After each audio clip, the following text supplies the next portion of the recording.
बिस्मिल्लाहिर्रहमानिर्रहीम। अस्सलाम वालेकुम। Welcome to my YouTube channel. उम्मीद आप सब लोग बिल्कुल ठीक होंगे। आज की वीडियो में हम लोग डिस्कस करेंगे CS 625 important question for final term preparation. ये आपके तमाम वो क्वेश्चन है जो लास्ट फाइनल टर्म के जब पेपर हुए थे लास्ट सेमेस्टर के, उनमें से मोस्टली स्टूडेंट के क्वेश्चन रिपीट्स हुए थे। और उसके अलावा जो फाइनल टर्म के सिलेबस में इंपॉर्टेंट क्वेश्चन थे वो सारे यहाँ पर मैंने मेंशन कर लिए हैं। इनको हम 1 बाय 1 सारों को डिस्कस करेंगे। और इसकी जो ऑब्जेक्टिव की वीडियो है वो भी मैंने अपने चैनल पे अपलोड की हुई है। वो भी पास्ट पेपर जो लास्ट टर्म पेपर हुए हैं उनमें से जो स्टूडेंट्स के रिपीट हुए हैं। मेरे खुद का ये सब्जेक्ट था तो तकरीबन मेरे सारे क्वेश्चंस और MCQs रिपीटेड थे, तो वो मैंने वीडियो बनाई है MCQs की, और ये वीडियो बनाई है शॉर्ट क्वेश्चन और लॉन्ग क्वेश्चन के हवाले से। तो चलें डिस्कस करते हैं। फर्स्ट हमारे पास इंफॉर्मेशन सिक्योरिटी प्रिंसिपल CIA। आपको ये भी बोल सकते हैं कि CIA के प्रिंसिपल्स लिखेंगे, इंफॉर्मेशन सिक्योरिटी के प्रिंसिपल्स लिखें तो वो है हमारे पास CIA के प्रिंसिपल होंगे कॉन्फिडेंशियलिटी, इंटेग्रिटी, अवेलेबिलिटी। ये आपका मोस्ट इंपॉर्टेंट शॉर्ट क्वेश्चन है, तो ये आपने इन तीनों के नाम याद कर लेने हैं। उसके बाद है कैटेगरीज ऑफ मिस यूज़ के, मिस यूज़ की कैटेगरीज को डिस्कस करें। तो कैटेगरीज ऑफ मिस यूज़ में आता है computer fraud, unauthorised obtaining of information from a computer. और अब ये जो तीनों हैं ये unauthorised obtaining of information from a computer के ये तीनों पार्ट्स हैं, जिसमें कंप्यूटर हैकिंग्स, ऐप ड्रॉपिंग आ गया, making unauthorised use of computer. तो ये तीनों आपने अनऑथराइज्ड ऑब्टेनिंग ऑफ इंफॉर्मेशन लिखना है, ये मिस यूज़ ऑफ कंप्यूटर में नहीं आएगा। मिस यूज़ ऑफ कंप्यूटर में ये फर्स्ट दोनों आएंगे, और उसके बाद अनऑथराइज्ड अल्टरेशन और destruction of information stored on a computer, उसके बाद denying access to an unauthorised user और the authorisation removal unauthorised removal of information stored on a computer. उसके बाद हमारे पास जो थर्ड क्वेश्चन है वो है define computer fraud and it's type. की कंप्यूटर के फ्रॉड और उसकी टाइप्स को लिखें। तो मोस्टली कंप्यूटर के फ्रॉड डेफिनेशन तो नहीं आती, लेकिन आप उससे पूछते हैं कि इसकी कितनी टाइप्स हैं और कौन सी हैं, तो उनको डिस्कस करें। तो आपने कंप्यूटर फ्रॉड की डेफिनेशन एक दफ़ा पढ़ लेनी है। उसके बाद जो इसकी 3 कैटेगरीज है वो इनपुट फ्रॉड है, आउटपुट फ्रॉड है और प्रोग्राम फ्रॉड है। तो जो इनपुट फ्रॉड होता है वो कोई भी गलत डाटा अगर आप कंप्यूटर में एंटर करें किसी की परमिशन के बगैर, तो वो होता है इनपुट फ्रॉड। आपने आउटपुट फ्रॉड में आता है कि आपने मिस यूज़ किया डाटा, मतलब आउटपुट को या जो सा आपका सिस्टम है उसको। और उसके बाद प्रोग्राम फ्रॉड में आता है डिसऑनेस्ट अल्टरेशन। उसके बाद जो हमारे पास फोर्थ क्वेश्चन आता है कि एक कॉन्ट्रैक्ट में क्या क्या चीज़ें होनी चाहिए, वो आप लोग डिस्कस करें। तो कॉन्ट्रैक्ट माइट कंसिस्ट ऑफ, इसमें एक शॉर्ट इंट्रोडक्टरी सेक्शन होना चाहिए, set of standard terms and conditions होने चाहिए, और सेट ऑफ अपेंडिसेस और एनेक्सेस होने चाहिए। उसके बाद आता है एक्ट्स परमिटेड अंडर 1988 एक्ट के, कौन से 1988 के एक्ट के अंदर कौन से लॉज परमिटेड हुए थे, तो उनको डिस्कस करें। तो ये हमारे पास है। उस पर फेयर डीलिंग आ गया था, making backup copies of computer program, transfer of work in electronic form, decompilation for the purpose of interoperability, error correction, database. तो ये आपके सारे ये मोस्टली लॉन्ग क्वेश्चन में आ जाता है, तो आपने इनको याद कर लेना। उसके बाद क्या है कॉपीराइट। कॉपीराइट की आपकी डेफिनेशन आती है मोस्टली, तो कॉपीराइट की डेफिनेशन यहाँ से हम देख लेते हैं। कॉपीराइट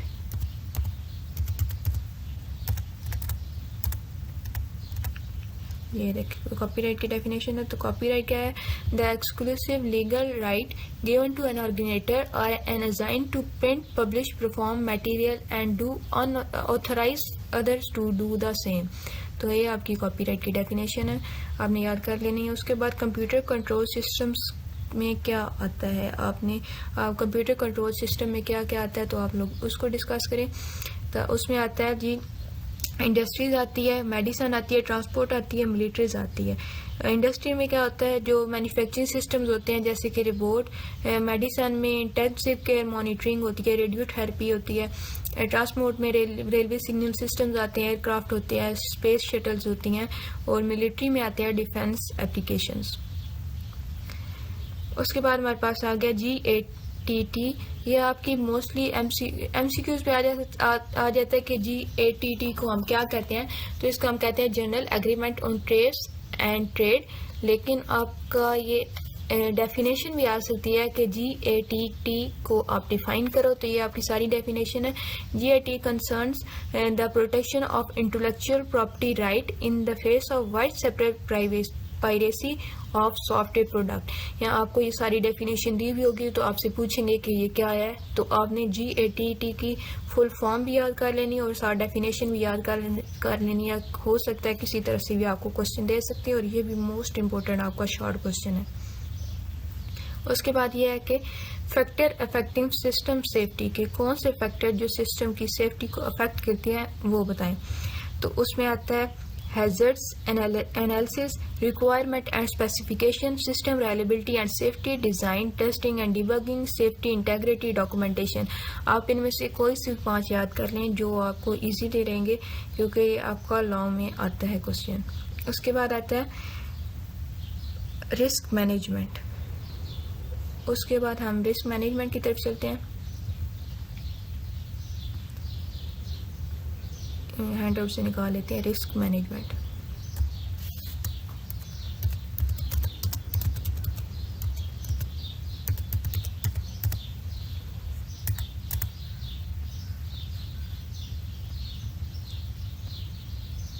रिस्क मैनेजमेंट में क्या आता है? Risk is likelihood of the occurrence of vulnerability multiplied by the values of the information assets। ये आपने सारी इसको एक दफ़ा देख लेना है कि इसमें क्या क्या आ रहा है, और नीचे इसमें आ जाए कि रिस्क मैनेजमेंट में क्या होता है। तो उसमें आइडेंटिफाइंग होती है, एवलेटिंग होती है, और माइटिगेटिंग रिस्क ऑफ ऑर्गेनाइजेशन होती है। और आपसे ये पूछ सकते हैं कि रिस्क मैनेजमेंट क्या है, तो वो एक सिस्टमेटिक प्रोसेस है। कौन सा प्रोसेस है? वो एक सिस्टमेटिक प्रोसेस है। उसके बाद जो हमारे पास है कॉन्ट्रेक्चुअल अरेंजमेंट को क्या क्या कौन से होते हैं? तो एक सेकेंड,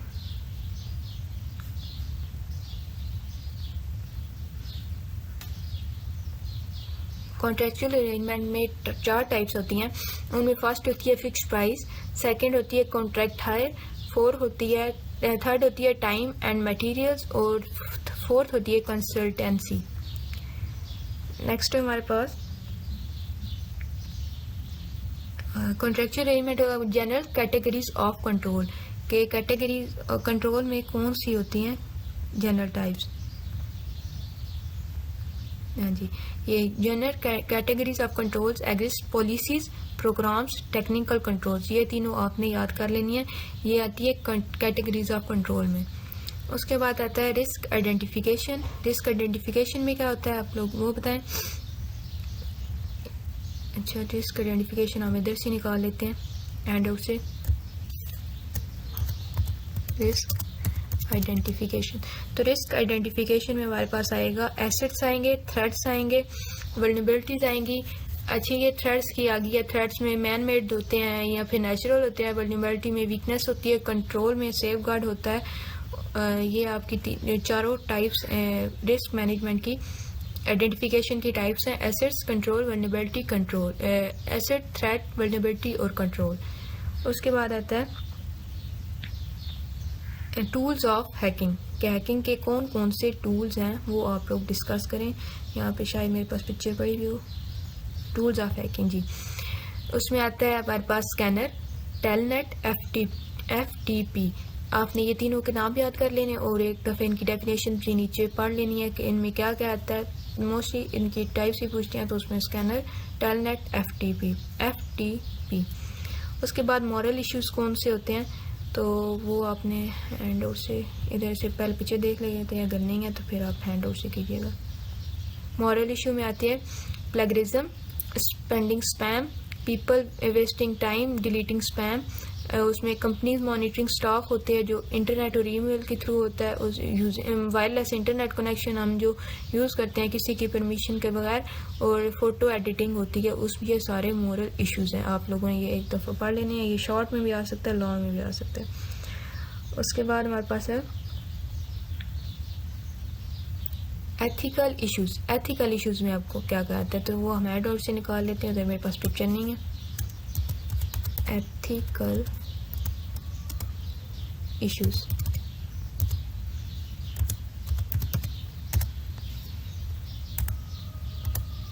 एथिकल इशू में क्या आता है, the internet has a lot of illicit material, the availability of offensive, illegal and unethical material on the internet।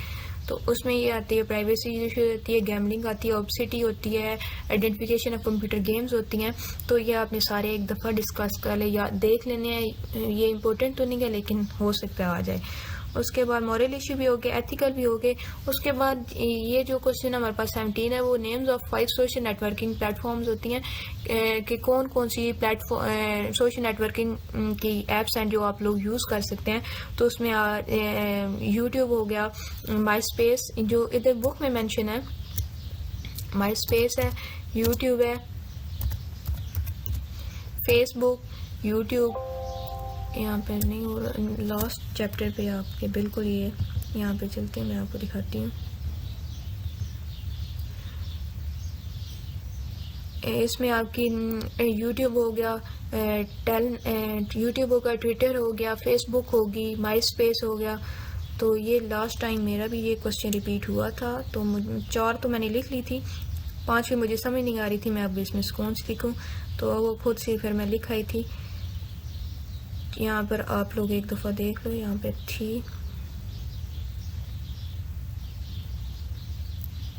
एक तो होगी माई स्पेस, दूसरा हो गया यूट्यूब, थर्ड हो गया ट्विटर, इंस्टाग्राम आप लोग लगा लें क्योंकि वो भी तो एक सोशल नेटवर्किंग प्लेटफॉर्म ही है ना। ये देखें यहाँ पे फेसबुक हो गया, माई स्पेस होगी, ये फ्री एक्सेस होती है सोशल। उसके बाद ट्विटर हो गया, ब्लॉग आप लोग लिखें उसमें ये आती है। उसके बाद में वीडियो शेयरिंग साइट्स होंगी, उसमें यूट्यूब होगा, फ्लिकर होगा। तो ये आप लोगों ने नाम 5 कोई सी भी ज़हन में रख लेनी है, जैसे Facebook, MySpace, blog, Twitter और फ्लिकर। उसके बाद जो क्वेश्चन आता है best way to create a password, कि आप अपना पासवर्ड किस तरह से बनाओ। आप वो तो कॉमन से क्वेश्चन है कि अपना नेम ना यूज़ करें, सारे मतलब मिक्स लेटर यूज़ करें, इस तरह के आपने सर्च कर लें वरना आपको बुक में से मिल जाएगा। और लास्ट जो क्वेश्चन है वो इंफॉर्मेशन सिक्योरिटी ऑर्गेनाइजेशन स्ट्रक्चर, ये आपका इम्पोर्टेंट क्वेश्चन है लॉन्ग के हिसाब से। ये आपकी बुक में एक डायग्राम है उससे लिया गया। तो क्वेश्चन क्या था, इंफॉर्मेशन सिक्योरिटी ऑर्गेनाइजेशन इंफॉर्मेशन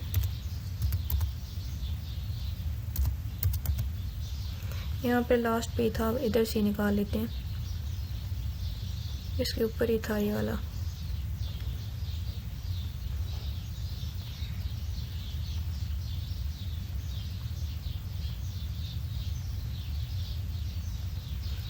यहाँ पे 13 लेक्चर में बिल्कुल ये 13 लेक्चर में आपका ये एक डायग्राम है, इसके थ्रू आप लोग को आया था कि बोर्ड्स और डायरेक्टर्स होते हैं। उसमें क्या होता है, सबसे पहले प्रेसिडेंट होता है, फिर CIO होता है, फिर सिक्योरिटी डायरेक्टर होता है।